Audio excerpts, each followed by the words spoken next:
안녕하세요. 사연 왔어요 똑똑입니다.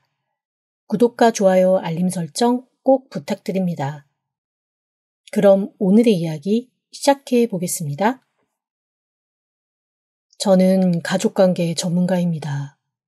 보통 가족관계 전문가라고 하면 대체 그게 무슨 전문가예요? 라고 물어보시는 경우가 많은데 일반적으로 우리가 무시해서 그렇지 가장 많은 문제가 발생하는 곳이 바로 가정이거든요.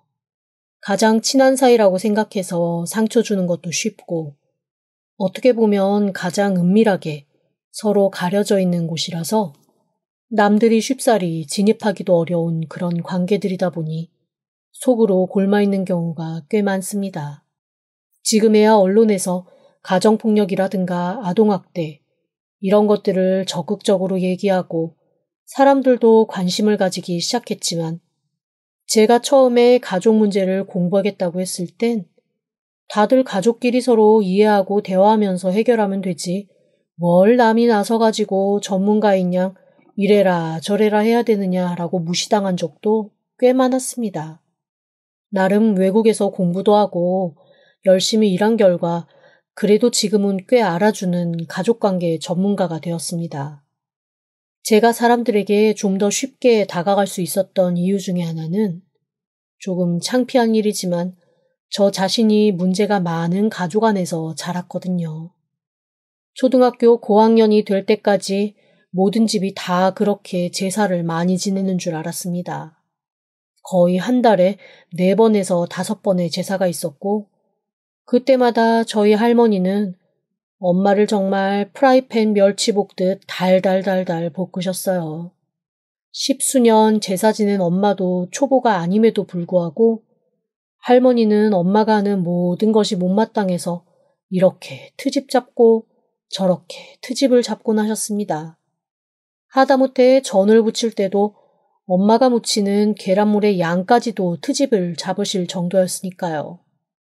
그리고 저희 아빠는 엄마가 그 모든 고생을 하는 동안 거실 안쪽에서 신문과 스포츠 TV를 보며 늘어져 계셨습니다.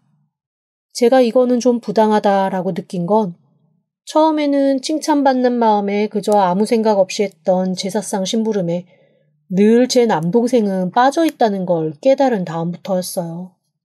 어린 손으로 접시를 나르고 엄마 옆에 앉아 꼬치를 꿰는 건 저였는데 어느 순간 날아오는 건 칭찬보다 계집애가 손이 야물지 못해 음식하긴 그른 손이라는 구박뿐이었습니다.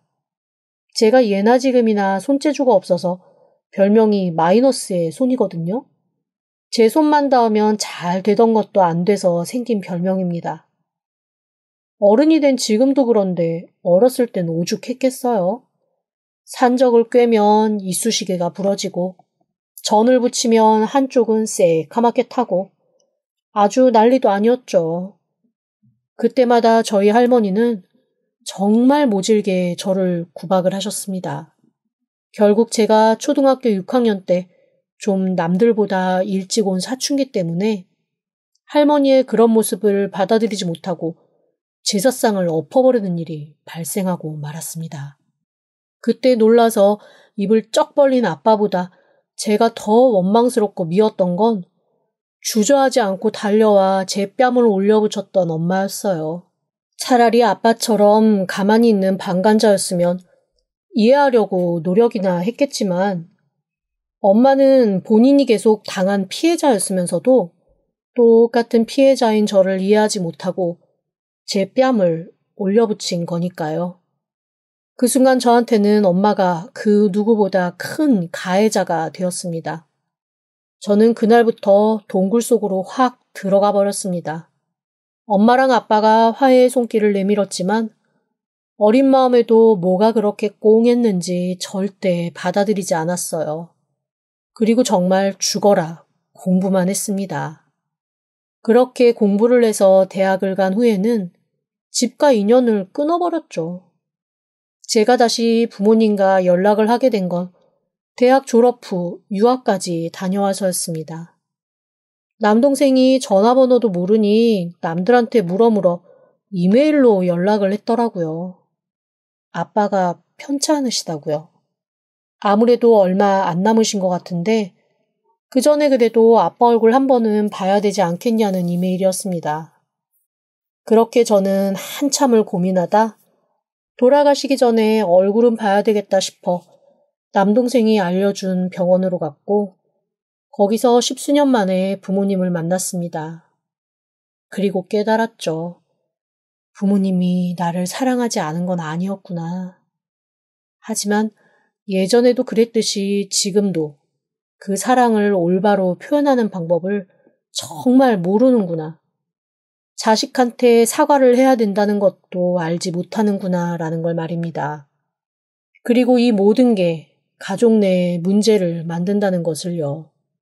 그렇게 저는 심리학을 전공했던 경력을 되살려 뒤늦게 가족 문제의 전문가에 뛰어들게 되었습니다. 사실 지금도 제 가족에게 문제가 없는 건 아니에요. 엄마는 돌아가시는 그 순간까지 저한테 10수년 전 제사상 엎은 얘기하면서 네가 그래도 그때 그러면 안 됐다라는 원망을 멈추지 않으셨고 남동생은 자기 깐에는 깨어있는 척 쿨한 척했지만 결국 가부장적인 환경에서 자라온 아나무인 태도를 버리지 못했습니다. 저조차도 제 가족의 문제를 제대로 봉합하지 못한 상태에서 엄마가 세상을 떠나시고 따로 가정을 이룬 남동생과는 어느덧 사이가 소원해졌죠.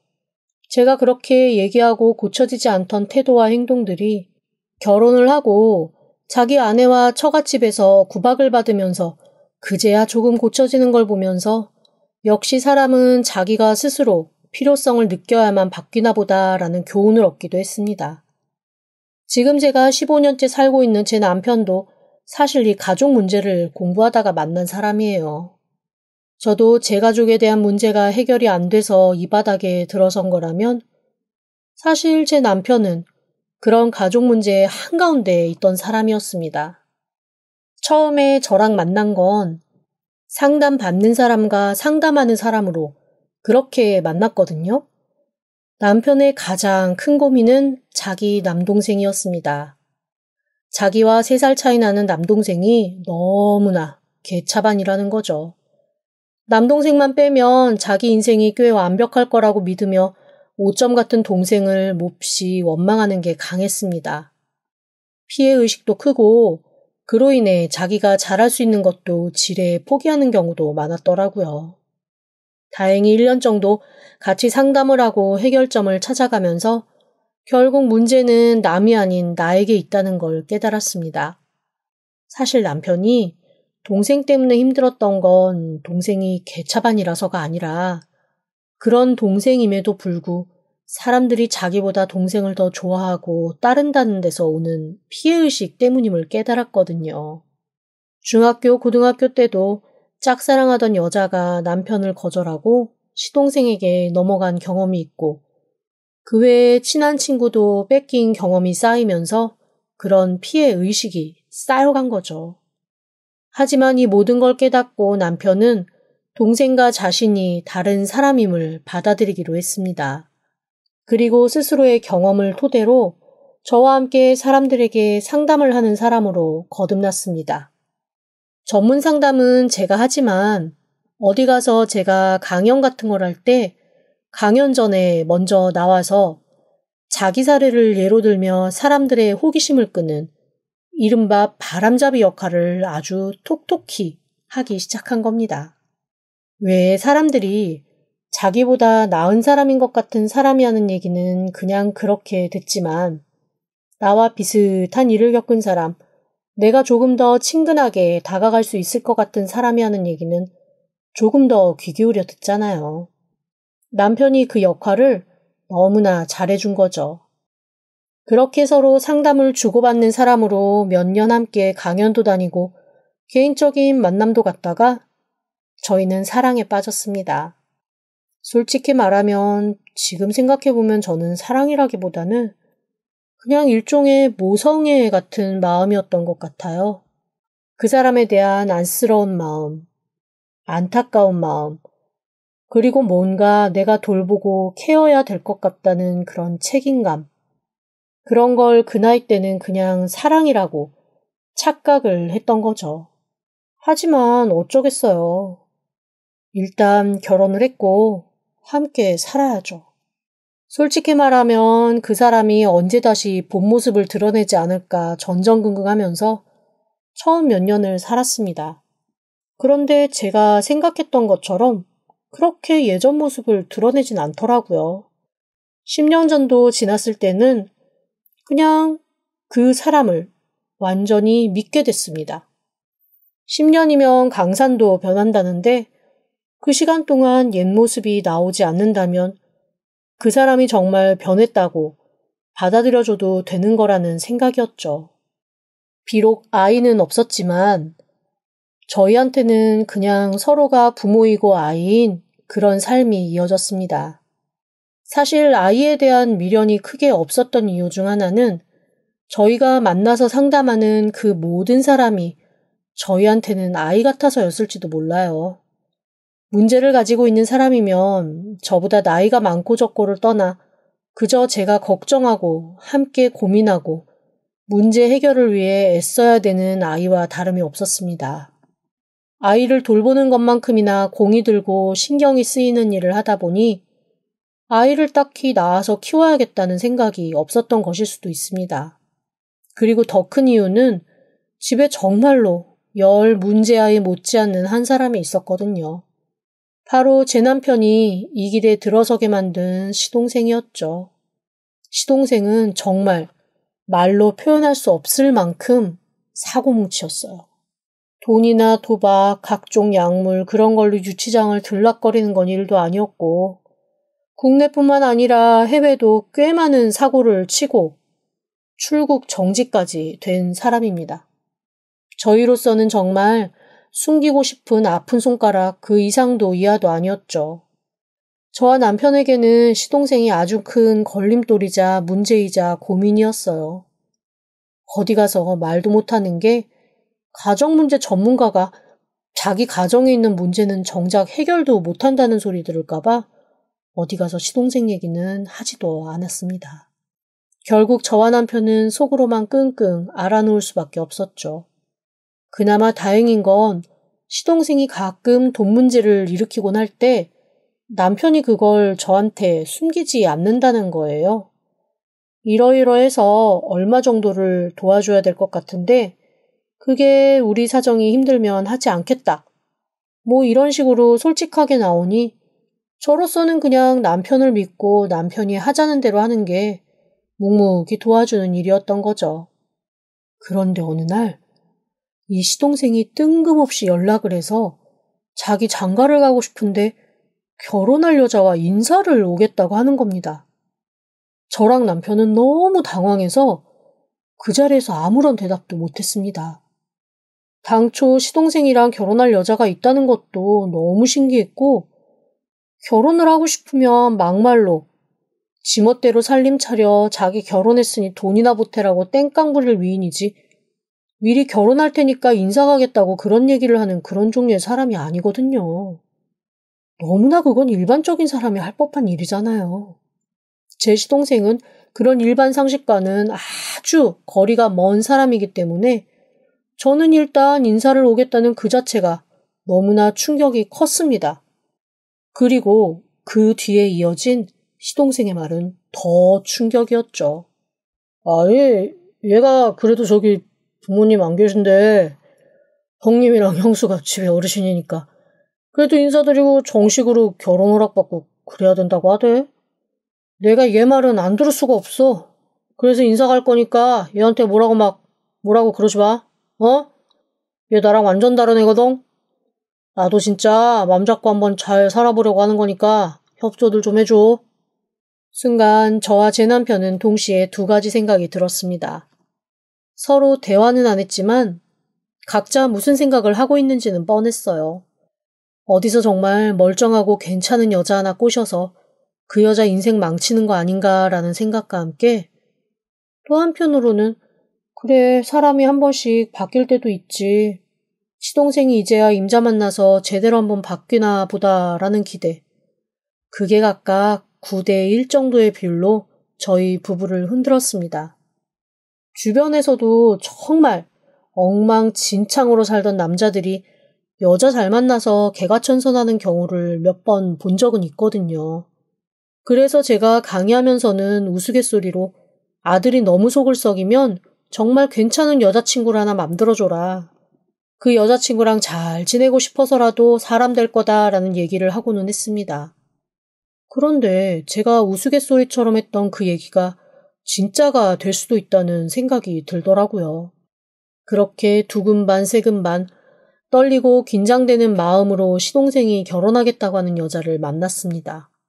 그런데 너무 예쁘고 괜찮은 여자인 거예요.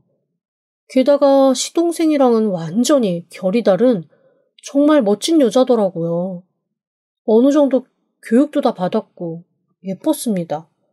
저랑 남편이 너무나 얼빠진 얼굴로 멍하게 있자 시동생이 민망하다는 듯 저를 툭툭 치면서 글쎄 수줍어 하는 거 있죠? 아이씨 형수 뭘 그런 눈으로 자꾸만 봐. 나한테 과분한 사람이라는 거 아는데 어쨌건 우리 서로 되게 좋아하고 결혼할 거니까 잘 좀 봐줘. 그런데 제가 그 순간 이상하다고 느낀 건 시동생이 아닌 제 남편의 태도였습니다. 남편의 얼굴이 뭔가 하얗게 질려 있으면서 엄청 당황한 듯한 얼굴이었어요. 그래서 처음에는 남동생이 너무 의외의 사람을 데리고 와서 놀랐나 보다라고 생각을 했는데 집으로 돌아와서도 그 여자에 대해선 한마디도 안 하고 그냥 결혼은 무슨 결혼이냐며 이 결혼 시킬 수 없다는 얘기를 계속 하는 겁니다. 제가 너무 어이가 없었죠. 그래서 그날 사실 결혼하고 처음으로 남편과 엄청나게 싸웠습니다. 남편은 딱 봐도 속아서 하는 결혼인 것 같은데 남의 집 귀한 딸내미 인생 망칠 일 있냐는 게 남편의 주장이었고 저는 저런 여자가 선택을 한 거면 분명히 자기 확신이 있었을 텐데 한번 다 큰 성인들의 선택 믿어봐주는 게 좋지 않겠냐는 게 제 의견이었습니다. 하지만 남편은 너무 단호하더라고요. 그리고 자기가 자기 동생을 설득해보겠다고까지 하는 겁니다. 저는 도저히 이해가 되지 않았어요. 대체 아무나 저 인간 데리고 가서 사람 만들어줘 살아주면 자기가 매일매일 큰 절이라도 하겠다고. 그럴 때는 언제고 정말로 괜찮은 여자가 나타나 아무것도 바라는 거 없고 그냥 이 사람이랑 행복하게 살 수만 있게 해달라고 그렇게 얘기하는 여자를 왜 저렇게 반대하는지 이해를 못하겠더라고요. 그런데 그런 자기형의 분위기를 눈치를 챘는지 시동생이 저한테 전화를 했습니다. 그리고 이렇게 얘기하더라고요. 영수, 그 자리에서 내가 말을 못했는데 사실 나랑 결혼할 여자한테 6살짜리 아이가 하나 있어. 남자 새끼 하나를 좀 이상한 놈을 만나가지고 좀 잘못 걸렸던 것 같아. 아빠를 모른대. 그래서 내가 걔 아빠 돼주려고. 안 그래도 지금 엄청 친하게 잘 지내고 있거든? 근데 형 표정 보니까 내가 애까지 있다는 얘기를 하면 조금 그럴 것 같아서 그냥 내 애라고 하려고. 그냥 형수만 알고 있어. 그 얘기를 듣는데 혼자 사실 좀 뭉클했습니다. 시동생이 철든 것 같고 대견하더라고요. 그리고 갑자기 그 애가 너무 보고 싶다는 생각이 들었습니다. 그냥 같은 여자로서 그리고 그동안의 제 경험으로 미루어 봐서 마음을 열건 열지 않건 자기 자식 예뻐해주는 사람 싫어하는 사람 없거든요. 시동생과 결혼할 그 여자도 저랑 제 남편이 몹시 어색하고 불편할 수 있겠지만 제가 아이 만나서 밥도 한번 먹고 얘기도 나누고 하면 좀 더 친해질 수 있지 않을까 하는 생각이 들어서 제가 시동생한테 이렇게 얘기했죠. 그러지 말고 우리 같이 밥 먹을래요? 내가 아이 맛있는 거 사줄게요. 옷이랑 가방도 좀 사주고. 그랬더니 시동생 정말 갓난아이처럼 좋아하더라고요. 그렇게 남편 몰래 저는 시동생이 결혼할 여자와 그의 아이까지 만나기로 했습니다. 며칠 뒤 시동생이 마련한 자리로 나갔습니다. 그런데 멀리서 그 여자가 아이의 손을 꼭 잡고 있는 걸 보는데 뭔가 등골이 서늘한 게 느껴졌습니다. 처음에는 어라? 정말 시동생을 닮았네? 라는 생각이 들었는데 가까이서 보면 볼수록 너무나 남편의 얼굴이 보이는 거예요. 뭔가 기분이 좀 이상했습니다.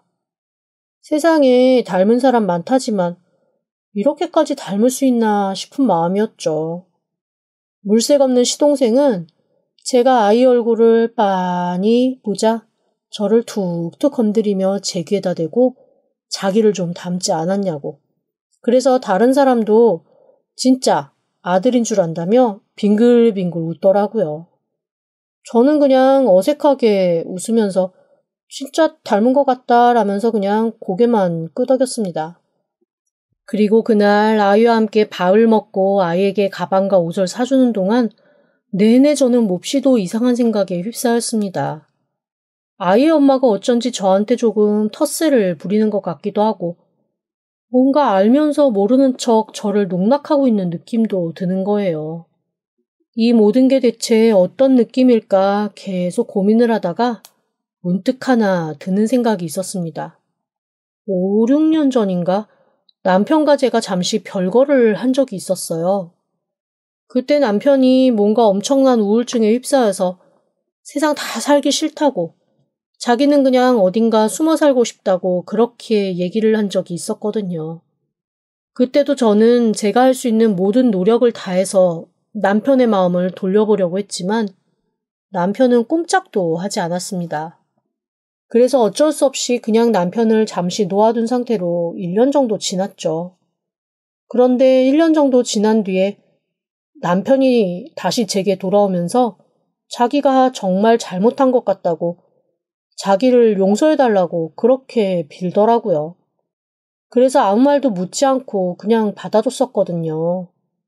지난 1년간 어디서 뭐하고 살았는지 물어봐도 대답도 없고 그때 일만 제가 얘기를 꺼내려고 하면 자기 그 일은 그때 일은 생각하고 싶지 않다면서 계속 저한테 얘기를 피하곤 했는데 혹시 제 마음이 생각하는 그게 맞나 싶어 따로 그날 이후 시동생의 여자에게 둘이 만나자는 얘기를 했습니다.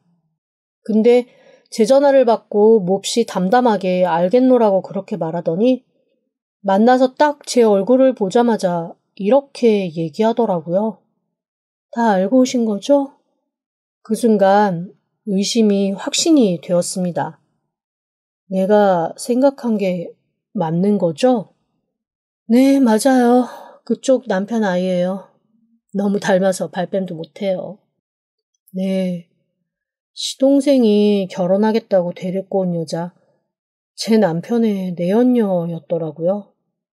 아이까지 낳고 자기랑 살 줄 알았는데 남편이 말도 없이 사라진 후 백방으로 남편을 찾아 헤맸다고 했습니다. 그러다가 제 강의를 한번 우연히 보고 그 옆에서 해맑게 웃으며 박수치고 있는 남편을 봤대요. 그 다음부터는 어떡하든 복수를 하고 우리 집에 가장 큰 가정 문제를 일으키겠다는 결심을 했다나요? 갑자기 심장이 마구 쪼여왔습니다. 그러면서 저한테 시동생이랑 반드시 결혼할 거고 저와 제 남편은 남편의 아이가 크는 동안 내내 옆에서 지켜봐야 할 거라며 피식 웃더라고요. 제가 너무 기가 막혀서 아이에겐 그게 무슨 죄냐며 그리고 시동생도 무슨 죄냐며 그냥 헤어지고 아이 따로 키워라. 우리가 양육비는 내겠다라는 얘기를 했습니다. 그러자 그녀가 양육비는 필요 없고 그냥 저희 가정이 다 산산조각 났으면 좋겠다고 하더라고요. 어떻게 해야 될지 너무나 막막하고 남편이 원망스러웠습니다. 일단 남편에게 그 여자 만난 얘기를 하며 사실 여부를 확인했습니다. 세상에 남편이 펄쩍 뛰면서 자기를 어떻게 생각하는 거냐고 큰일 날 소리 말라고 펄펄 뛰더라고요.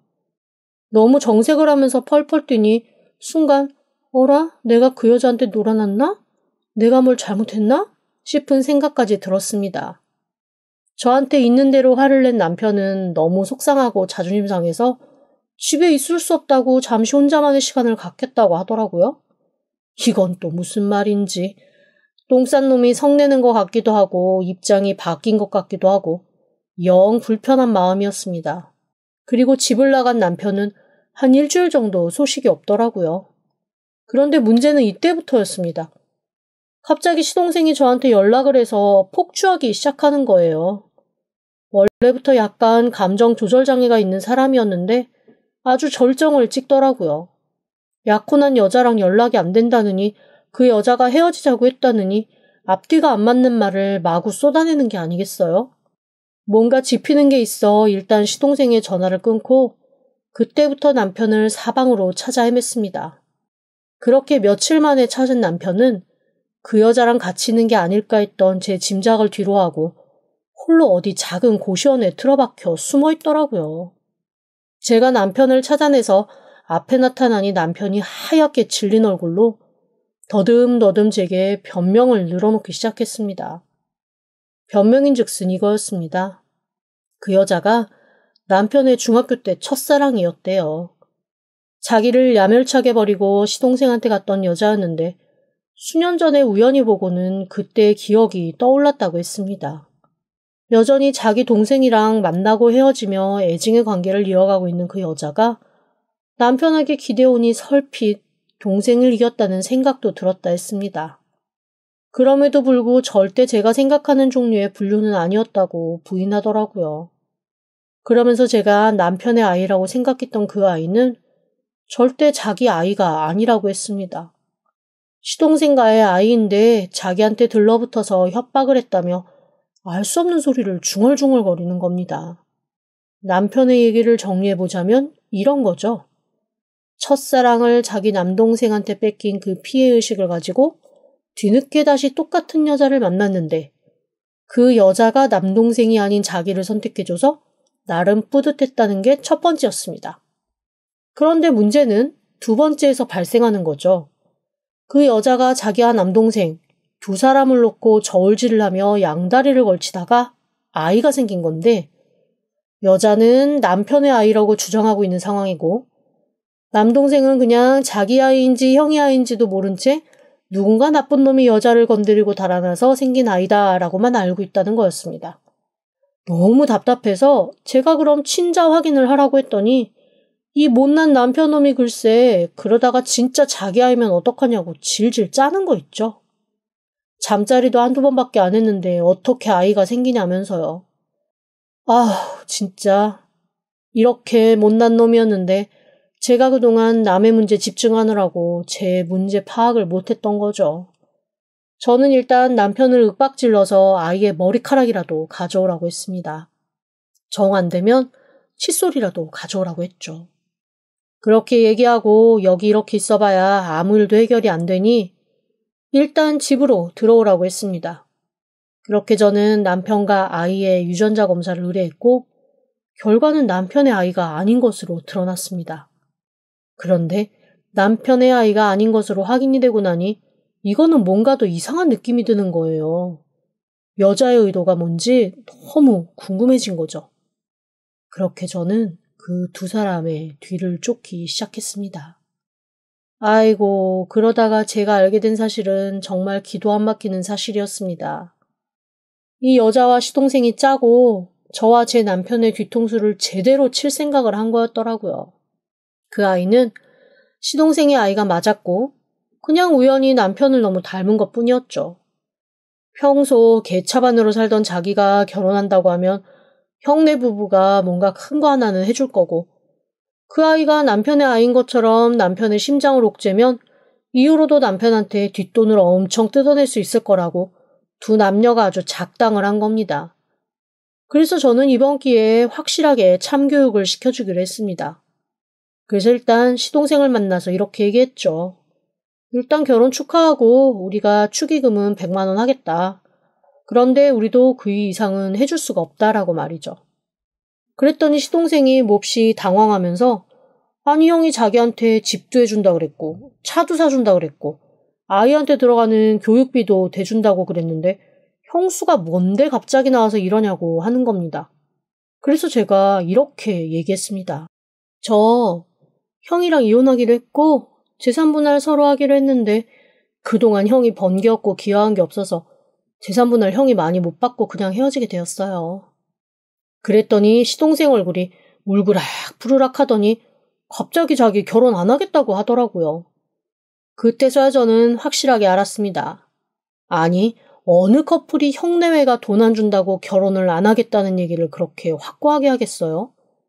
어쨌거나 저랑 남편은 이번만큼은 강하게 나가기로 했습니다.